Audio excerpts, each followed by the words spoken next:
स्वागत है हमारे चैनल पॉलिटिकल पोस्टमार्टम में।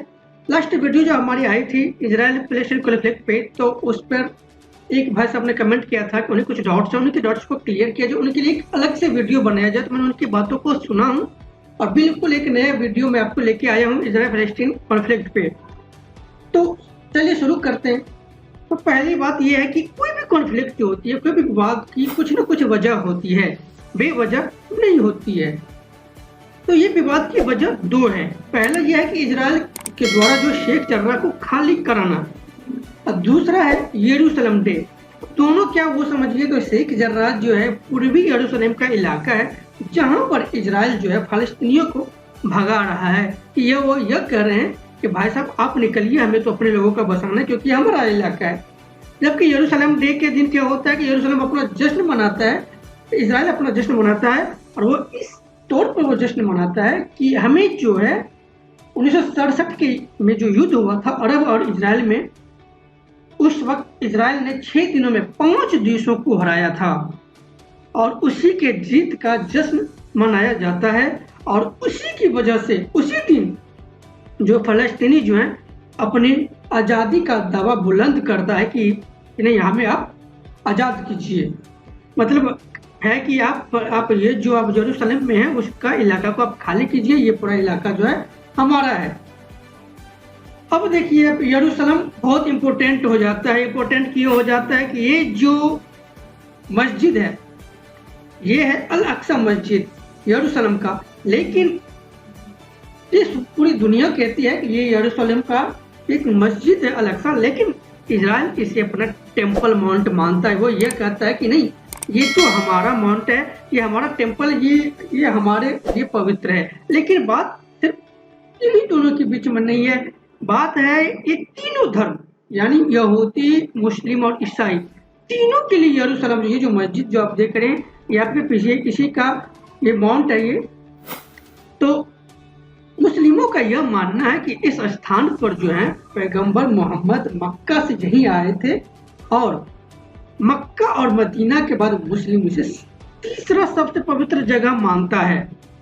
जबकि ईसाइयों का अपना तर्क है, उनका यह मानना है कि ईसा मसीह को यहीं पर सूली पर चढ़ाया गया था और यहीं पर ईसा मसीह फिर से जीवित हुए थे। जबकि यहूदी यह मानते हैं कि यहाँ पर इब्राहिम ने अपने बेटे इसहाक की कुर्बानी दी थी और यहीं से विश्व का निर्माण का शुरुआत हुआ था।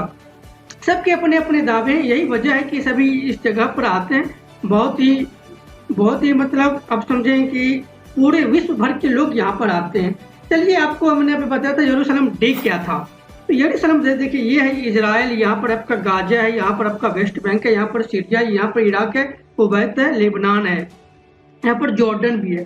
तो मेनली इजराइल का जो युद्ध था वो सीरिया से था, लेकिन ये सारे अरब कंट्रीज जो है मिलकर जो है इजराइल पे हमला कर दिए थे। जबकि इजराइल ने पूरी जी जान से अपने सारे इलाकों को छुड़ा लिया था, और ये जो इलाका था यरूशलेम इस पर कब्जा कर लिया। इसके सिवा वेस्ट बैंक पर भी यरूशलेम ने कब्जा कर लिया था, और इस सभी देशों को मात्र 6 दिनों में हरा दिया था। इसीलिए यरूशलेम डे मनाया जाता है। जबकि इसी के लिए ये कहते हैं कि भाई साहब आप इसको खाली कीजिए, और इसके लिए बराबर हिंसा होती रहती। ताज़ा हिंसा भी कुछ इसीलिए है, यही वो इलाका है जो मस्जिद का इलाका है, यहीं पर इतनी बहुत ही बड़ा संग्राम छिड़ा हुआ है, और ये हिंसा बहुत बड़े लेवल पे चल रहा है। अब देखिए क्या है, दावे क्या हैं, यरूशलेम पर क्या दावे हैं। जैसा कि मैं आपको बताया कि अरब इजराइल जो युद्ध हुआ था 1967 में, उसमें पूर्वी इजराइल पर जो है जो उन लोगों ने जो कब्जा कर लिया था अरब कंट्रीज ने, इस पर उसने वापस से इजराइल ने अपना कब्जा कर लिया था। यरूशलेम को इजराइल अपनी राजधानी बताता था, जबकि फिलिस्तीन भी यही कहता है कि यरूशलेम तो हमारा राजधानी है। अभी फिलहाल जो है यरूशलेम पर इजराइल का कब्जा है, लेकिन फिलिस्तीन जो है यहीं से कहता है कि इजराइल को आप यहाँ को खाली कीजिए, ये जो इलाका पर जो आप हैं इलीगल तरीके से हैं। बात सिर्फ यरूशलेम की नहीं है वैसा, और भी बहुत सारे जगह हैं, जैसे कि वेस्ट बैंक जो है आपको मैंने दिखाया था मैप में। तो वेस्ट बैंक जो है इजराइल और जॉर्डन के बीच में है, और जब युद्ध हुआ था इस पर अभी तक कब्जा चल रहा है इजराइल का। तो ये कह रहे हैं कि फ़लस्तीनियों के वेस्ट बैंक को खाली कीजिए। गाजा पट्टी पर भी कभी इजराइल का कब्जा था, लेकिन अपने सारे सेना को 2005 में इसने वापस बुला लिया और 2007 में जो है इसने बैन लगा दिए, प्रतिबंध लगा दिए और इसी गाजा पट्टी पर अभी जो है हमास का कंट्रोल है। वही हमास जो बराबर में आजकल हमले कर रहे हैं। ये जो आप फोटो देख रहे थे इसमें जो काफ़ी संग्राम जो ये पूरे हमास के द्वारा ही किया कराया है, तो ये हमास पर जो किया कराया है तो वो उनका ये उसने, मैं आपको बता दूं कि हमास को ये लड़ाई लड़ रहे हैं, लेकिन ये कहता है कि हमास एक आतंकवादी संगठन मानता है इजराइल। और ये गोलन हाइट्स जो है ये एक सीरिया का इलाका है, लेकिन अभी भी इजराइल का कब्जा है। तो इजराइल को ये कहा जा रहा है कि आप गोलन हाइट्स को भी आप खाली कीजिए, क्योंकि मैंने आपको बताया था कि जब ये युद्ध हुआ था तो युद्ध में मेन युद्ध था सीरिया से था, और ये जो सीरिया से जब युद्ध था तो उसी वक्त उसी युद्ध में गोलन हाइट्स पर इजराइल ने अपना कब्जा कर लिया था।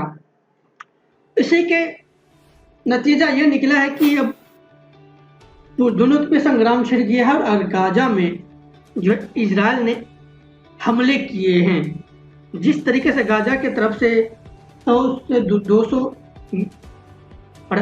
भेजे गए हैं, रॉकेट फेंके गए हैं इजराइल में, तो इजराइल ने भी अब जवाबी हमला किया है और एक बहुमंजिला इमारत को ध्वस्त कर दिया, जो कि ये माना जा रहा है कि ये हमास का टीवी चैनल था।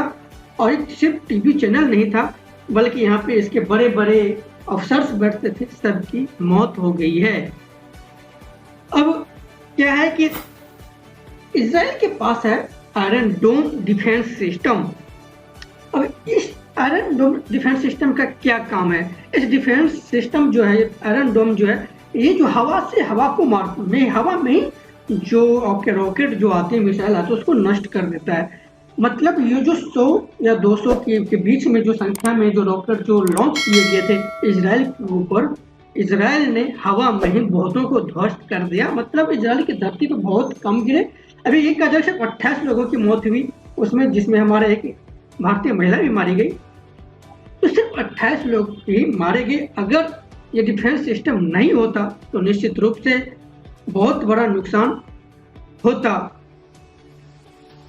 इजराइल को। तो अब देखिए मूल बात क्या है। मूल बात अब जो निकली पांचों से कि गाजा के जो स्वास्थ्य मंत्रालय हैं वो यह कहते हैं कि हमारी तरफ से 16 बच्चे भी मारे गए हैं और 5 महिलाएं भी मारी गई है। तो इस तरीके से मरने वालों की कुल संख्या जो है 69 तक पहुंच गई है। ये गाजा की तरफ से। इजराइल की तरफ से अब तक 30 से 35 लोगों की पुष्टि हुई है और अभी उतनी और डिटेल्स नहीं आई है। अब एक सवाल भाई साहब का ये भी था कि अब आगे क्या क्या हो सकता है और इंडिया पर क्या असर पड़ने वाला है। तो आप समझिए कि अभी जो है तुर्की काफी एक्टिव है। तुर्की के जो राष्ट्रपति हैं रेसेप तैयप अर्दोगन, उसने रूस के राष्ट्रपति यानी व्लादिमीर पुतिन से यह कहा है कि आप लोग जो है मिलजुल करके इजराइल को कड़ा सबक सिखाइए, उन पर एक्शन लीजिए। और इतना ही नहीं है, इजराइल के ऊपर सभी अरब कंट्रीज का दबाव है। सारे इस्लामिक कंट्रीज जो है, जितने भी IOC है, इस सबके तरफ से प्रेशर है कि आप जो है गाजा पर हमले रोकिए। लेकिन इजराइल के रक्षा मंत्री कहते हैं बेनी गेट्स कि भाई हमले बंद नहीं होंगे, हमले तभी बंद होंगे जब हमारे सारे दुश्मन साफ हो जाएंगे।